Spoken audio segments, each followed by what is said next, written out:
Hey guys, I'm doing this video blog mainly because I've just had a haircut. I want to show you guys.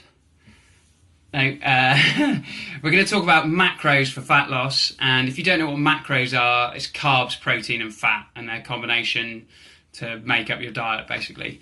So I've always been of the opinion that as long as your protein intake is correct and more importantly your calorie intake is correct, it doesn't really matter what you make up the rest of your diet from a weight loss perspective. As long as those two things are correct, then you'll get the result you want. But as we know in the fitness industry, you should not take a professional's opinion as gospel. You should always refer to the research primarily to see if it is true. So I'm going to refer to a study by a guy called Christopher Gardner from Stanford University. It has recently been released. It's actually an amazing study, and a lot of studies you can take with a pinch of salt because they don't have enough people in them to draw any real conclusions, or they're all based on dietary recall. So they'll go and eat like this for a year, and then a couple of times over that year they'll ask them to recall what they ate in the last 24 hours and take that as an accurate representation of what they've eaten for the whole year, which is ridiculous really. So in this study they were looking at the effect of a low carb diet versus a low fat diet on weight loss and some other health factors, so health and weight loss essentially. They had over 600 people, which is amazing, and it was a year-long study, so over a really long period of time to draw some good conclusions. And in this study, over that year, each person had 22 sessions with a dietitian, which is amazing, and trying to get them to stay on board with the nutrition. And also, they had 12 unannounced visits where they had to recall what they'd eaten in the last 24 hours. As I just suggested, that isn't that accurate, but they also had to do a test called the respiratory exchange ratio, which is essentially a test to look at your blood lipids, your blood fats.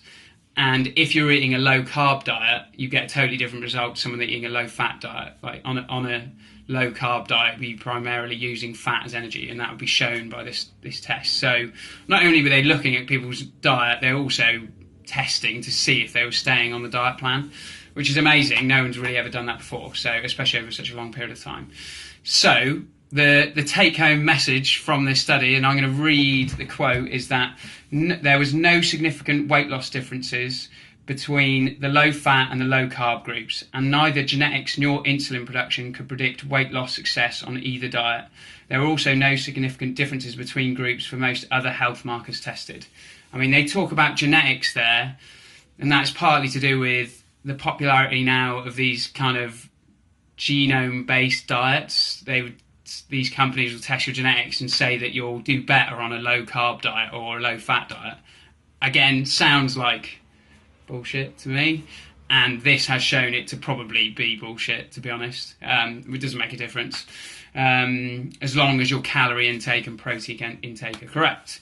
I mean, that for me is really interesting because it just goes to show that while any diet is good if you enjoy it and you're able to stick to it, from a scientific perspective, you should aim to get your calories right, your protein intake right, and then the rest of your diet, type of food you eat, should be made up through preference. So if you prefer to eat in a higher carb way, then you should do that, and if you prefer to eat low carb, then you should do that, as long as it suits you and you enjoy it. Interestingly, on this study as well, and this is not often done, ridiculously, they were encouraged to eat healthily. So regardless of the diet plan they did, they were encouraged to eat healthily. And again, I'm going to read the quote. They were instructed to maximise vegetable intake, minimise intake of added sugars, refined flours and trans fats, focused on whole foods that were minimally processed, nutrient-dense and prepared at home whenever possible. I mean, if I was going to give a quote to my clients of how to eat, that would be it. So it was a really good study. So if you're stressing about meal timing, type of foods to eat, like should I be eating after 8 p.m, forget all of that in terms of the basics. Just focus on getting the calories right first and foremost, and also make sure your protein intake is correct. Peace.